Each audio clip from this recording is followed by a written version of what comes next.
What's good, YouTube? It's your boy, Blue Blood Sports TV, back at y'all with another one.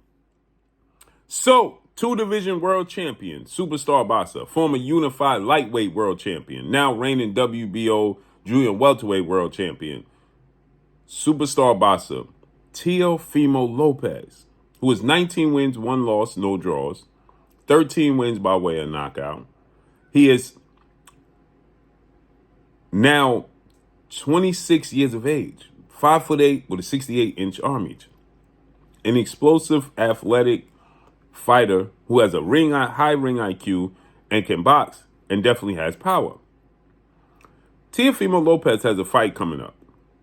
Now, many people keep asking me, is this a ploy by Teofimo Lopez to sell his fight February 8th, Las Vegas, Nevada, as he's going to take on lightweight, now junior welterweight, star title contender, Jermaine Ortiz, right? So he's going to fight Jermaine Ortiz, who's coming up to 140, okay? Jermaine Ortiz has been fighting at and campaigning at 135, okay? And now Jermaine Ortiz is going to campaign in his first fight against Teofimo Lopez. Jermaine Ortiz, 17 wins, 1 loss, 1 draw, 8 wins by way of knockout. 27 years of age, 5'8" with a 69-inch arm reach.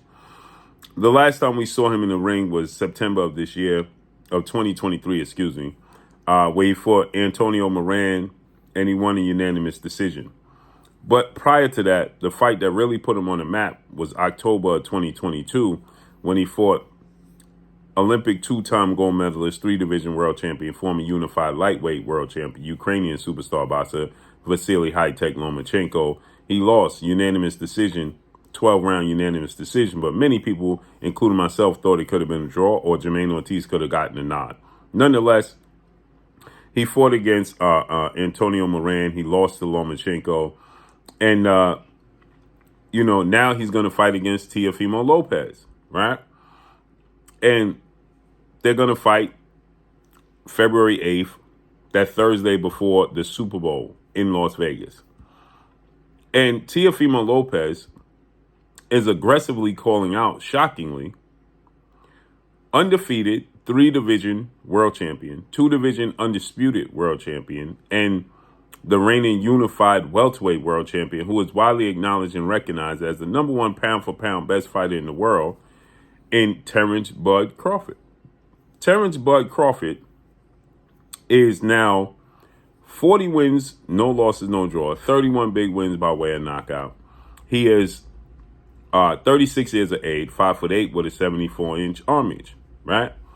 And Teofimo Lopez is calling out Terence Crawford. Now, obviously, Terence Crawford has business to handle in a rematch of his highly anticipated July 29th, Las Vegas, Nevada, undefeated, undisputed welterweight showdown with now former unified 3-belt WBA, WBC, IBF welterweight world champion, superstar boxer Earl the True Spence Jr., whom Terence Crawford defeated, dropped him in the second round twice in the 7th, and stopped him in the 9th. So with that said, he has to rematch Errol Spence. Teofimo Lopez is aware that he has to rematch Errol Spence. But yet Teofimo Lopez is aggressively calling out Terence Crawford. So is this a ploy by Teofimo Lopez to sell tickets, right? Teofimo Lopez is now saying that and comparing himself to the late, great, iconic, legendary Hall of Fame superstar, Muhammad Ali, formerly known as Cassius Clay. And he's saying that he's going to shock the world against Terence Crawford if given the opportunity, like Muhammad Ali did when he fought and defeated Sonny Liston, and everybody said that Sonny Liston was going to knock Muhammad Ali out.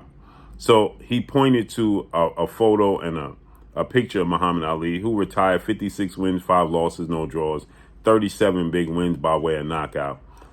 Stood at 6'3" with a 78-inch arm reach. Okay, so he took on Sonny Liston when many people thought at 23 years of age, Muhammad Ali, no, he was 21 years of age. He was simply too young for Sonny Liston, right? The late, great Sonny Liston, right? Everybody said, this is too early. This was back in, they fought in February of 1964, okay? But Muhammad Ali, they said, he just started his career. He was only 4 years into his career. And many people said, Muhammad Ali is too young. He's too green. He's not ready for Sonny Liston, who was the boogeyman, okay? The bully, right? And so many people thought it was just simply too early for Muhammad Ali, born as Cassius Clay, who was only 22 years of age, okay, to fight Sonny Liston, who was the boogeyman. And he went in there and he dominated and defeated Sonny Liston. Not once, but he came back and did it again, twice. He beat him twice. And so Teofimo Lopez is saying that, Sonny Liston was considered the best fighter in the world, right? Again, he was the boogeyman, okay? And so Teofimo Lopez is saying he's gonna duplicate that.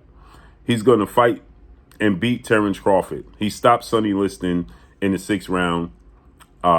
Then he stopped him in the rematch a year later in the 1st round.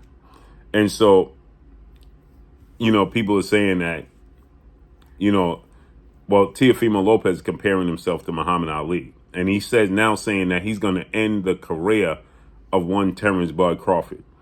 And he wants to end the career also of a guy who he could have fought on multiple occasions, which is 2-division world champion, undefeated, former undisputed lightweight world champion, now reigning WBC junior welterweight world champion, who was right in his division and considered top 10 pound for pound best fighters in the world, in Devin the Dream Haney. Superstar boxer was 31 wins, no loss, no draw, 15 wins by way of knockout, 25 years of age, 5'9" with a 72-inch arm reach. They could fight in the unification bout. He says that Devin Haney's on his radar. They could have fought for undisputed at 135. He chose not to fight him. But he's saying that he wants to fight Devin Haney and Terence Crawford. But now he's saying that they're protecting Terence Crawford by forcing Terence Crawford into this rematch with Errol Spence after he put on such a dominating performance against Errol Spence in the first fight. Errol Spence is now 28 wins, 1 loss, no draws, 22 wins by way of knockout, 33 years of age, 5'9" with a 72-inch arm reach. So Teofimo Lopez is claiming that they're protecting Terence Crawford, and he's going to knock out Terence Crawford and end Terence Crawford's career. But this fight, they're forcing this rematch that's unnecessary. Now, we saw, Errol Spence, he had a lot of claims and made a lot of statements that, he had some injuries and some illnesses going into the fight with Terence Crawford, hence the reason why he didn't perform up to the standards that we're accustomed seeing him perform at, right? And so because of that, and because in the contract it states that he is eligible for an immediate rematch, okay? And so he's activated in his right to get that immediate rematch against Terence Bud Crawford. Terence Crawford really recently made a statement to which he stated after he heard all of these recent statements made by Errol Spence and claims made by Errol Spence that he's glad it's over with and that he's going to, essentially move on is what he hinted at, alluded to. And he said, I'm glad it's over with and I wish you luck in the future. To that, Errol Spence responded, and Errol Spence made a statement and he said, stop being emotional, get out your feelings, let's run it back, okay? The first fight saw 750,000 pay-per-view buys. It was a success for sure. I definitely thought it should have been more successful. So Teofimo Lopez is claiming that, they're protecting Terence Crawford.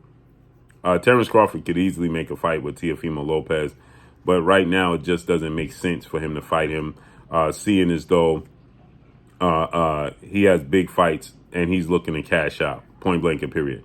Teofimo Lopez would be a big fight for Terence Crawford commercial-wise. Teofimo Lopez is a big name. But there's fights like Jerron Boots Ennis that could be made. Now, I don't know if Jerron Ennis would be a bigger fight for Terence Crawford than Teofimo Lopez commercial-wise. And then Terence Crawford at 36 is chasing the Canelo Alvarez fight, point blank and period. Point blank and period. But stylistically wise, okay, let's talk about the style matchup. Teofimo Lopez, great reflexes, great counterpunch ability. Well, let me not say great. Great reflexes, good counterpunching ability, power, athletic, and explosive. But he has short arms at 68-inch arms. Terence Crawford has 74-inch arms, so he has a 6-inch arm each advantage. They're about the same height. Terence Crawford is probably slightly taller. Terence Crawford has the ability to switch from southpaw to orthodox, and he's explosive and knocked out every opponent, the 8 straight opponents at welterweight. He either knocked them out or stopped them. Teofimo Lopez fights to the level of his competition. When he fought and beat Lomachenko, he fought at a high level. When he fought in his last fight against Josh Taylor, he fought at a high level. But then he has the lackluster performances like he had against Sandor Martin, where I thought he lost, arguably getting dropped twice. And his fight where he lost to George Kambosos Jr. and got dropped in that fight. Teofimo Lopez has shown that he can be had. Explosive, fights high level, but he can be had. And any weakness he displays, Terence Crawford is going to highlight. Terence Crawford would stop Teofimo Lopez. He was dropped twice by Sandor Martin, who's a southpaw that's explosive and athletic. Terence Crawford is the ultimate southpaw with extremely long arms and power in both hands, and has an awkward way of delivering his punches, right? And George Kambosos is herky-jerky and caught him and clipped him with a punch he didn't see and dropped him. Terence Crawford will do the same and stop Teofimo Lopez, I believe. But I commend Teofimo Lopez, like he said, for daring to be great. Let's listen to what Teofimo Lopez had to say, shall we? He's just daring to be great. And who can blame him, right? You can't fault him for daring to be great. And he's actually only one weight class below and already had 3 fights at 140. So it's not out of the realm when we see guys leapfrog 140, like Roberto Duran to be great, fight and beat Sugar Ray Leonard. Shane Mosley, fight and beat Oscar De La Hoya. So why is it out the realm and out the possibility and unrealistic for Teofimo Lopez to jump up and dare to be great against Terence Crawford? Now, will he win is for a whole nother story. But listen what he had to say. Somebody trying to save Crawford, too. They trying to save Crawford, too. Oh, my. Yeah, man. I really... So he said they trying to save Crawford, too. They really trying to save the boy Crawford. He's talking about the rematch with Errol Spence, opposed to allowing him to be free and fight him. I really destroyed careers, baby. Yeah. He said, I really destroyed careers, baby. Yeah. Call it crazy all you want. When the greatness become crazy. I agree with him. He said, call it crazy all you want, but when daring to be great and being great become crazy. I agree with him. Why is it crazy? It's not out the realm. When the greatness become crazy. If greatness is crazy, then that man is a lunatic over there. He said, if greatness is crazy, then that man is a lunatic, and he's pointing to the poster of Muhammad Ali. So let's see how this unfolds. First, he got to get past Jermaine Ortiz. That's not an easy task. I do think he will, but that's not an easy task. Let's see what happens moving forward. But that's all I got for y'all. Make sure you hit the like button. Drop a comment in the comment section. Let me know what y'all think. Y'all already know what it is. It's your boy Blue Blood Sports TV. Hate, like, comment, and subscribe. You haven't subscribed, hit the subscribe button, hit the like button, hit the bell icon to get all the new notifications. Follow me on Instagram at Blue Blood Sports TV, all one word. That's all I got for y'all. I'm gone. Peace.